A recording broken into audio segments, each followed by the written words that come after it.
Today I'm going to talk about what makes up a real economy. Not the economy that we've had here in the United States for the past couple of decades, but a real economy. And I took some time today and I actually typed all this out because I wanted to make sure that I composed my thoughts, and I wanted to make sure that I didn't leave out any important points, and I wanted to make this as simple and as straightforward as I possibly could. Okay? So there are three main components that make up a real economy. Number one is that you mine something. You dig something out of the ground, such as oil, copper, iron, gold, silver, things along those lines that can be used for energy or that can be used for manufacturing. Number two, you grow something, such as corn, wheat, trees for lumber, things along those lines. Number three, you manufacture something, such as cars, tractors, houses, things along those lines. Now there are a couple of subcomponents that are very important, and number one would be human capital, which is labor. You need people that can mine, grow, and manufacture. Number two, transportation. You need the ability to move these things around in the real economy. This forms the backbone of a real economy. Okay? At one point in time, even during the Great Depression, the United States had a strong economy. We led the world in agriculture, natural resources, and manufacturing. We had a budget surplus, trade surplus, and little national debt. We were an ascending nation. Today, things are very different. Asia is leading the way in manufacturing. Our natural resources are more costly to mine and are becoming scarcer. And the current financial crisis is making it harder for farmers to borrow money to buy seed and fertilizer.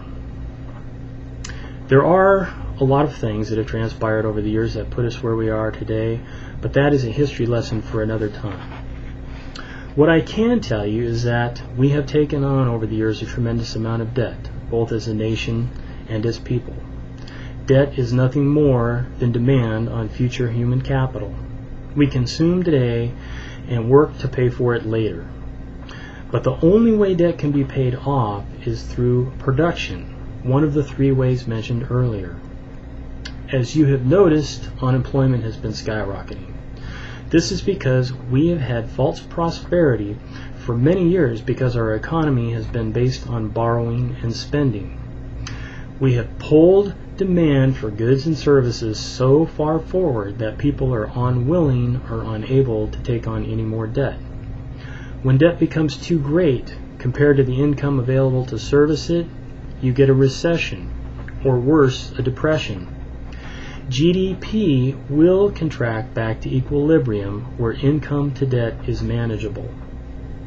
In the past, government intervention would suppress any real contraction in the economy and prolong any recession by ramping up government and consumer borrowing. Today, that will no longer work. Debt to income has too wide of a spread. The government is borrowing at a record pace, and more people are losing their jobs. This further widens the spreads between income and debt. America over the years has become a consumer economy. 70% of our GDP is consumption. We are 2% of the world's population, and we consume 25% of the world's resources. We consume 50% of the world's oil supplied every year. Our auto industry, Ford, GM, and Chrysler, accounts for half of the production part of our economy, and it is falling apart before our very eyes. We don't stand a chance in hell of growing our way out of this mess. As the production part of our economy declines, the government will ramp up borrowing until the bond market throws up all over them. When this happens, interest rates will rise and choke off corporate and consumer borrowing, causing more defaults and bankruptcies. This in turn will create more unemployment until we reach equilibrium, where the number of employed will equal the real production capacity of the economy. The excess debt will come out of the system one way or another. In the end, unemployment numbers will be staggering. The government will be cut off from deficit spending, and we will be forced to live within our means. The game has gone on for too long and the system is headed for reset. It all comes down to the three basic components of a real economy: mine, manufacture, and grow. After a system reset, there will be hopes for a recovery. In order for us to compete in manufacturing, people will be forced to work for less. Our current resources will have to be used more efficiently. There is too much waste in this country. And people will have to start being more self-sufficient. Don't think you will be able to count on the government when this whole thing blows up. You will have to be able to provide for yourself and your family until the dust settles. People in this country have had it pretty good for quite a while, but great sacrifices in your way of life will be easier to accept if you see them coming and make the necessary preparations. There are some cities and states that will suffer more than others. California is already on the brink of bankruptcy. Detroit will be hit hard with the automakers, and Las Vegas will suffer greatly with lost revenues from conventions and gaming. Debt does not lead to prosperity. Well, there you have it. I mean, that pretty much sums it up. We haven't had a real economy in this country for many years, and if we don't go back to the three basic components here, there's not going to be any chance for any recovery. They've kicked the can too many times down the road. I know that we do have hopes for recovery, but like I said, our lifestyles are going to be greatly altered and changed, and we need to prepare for that now, both mentally and physically.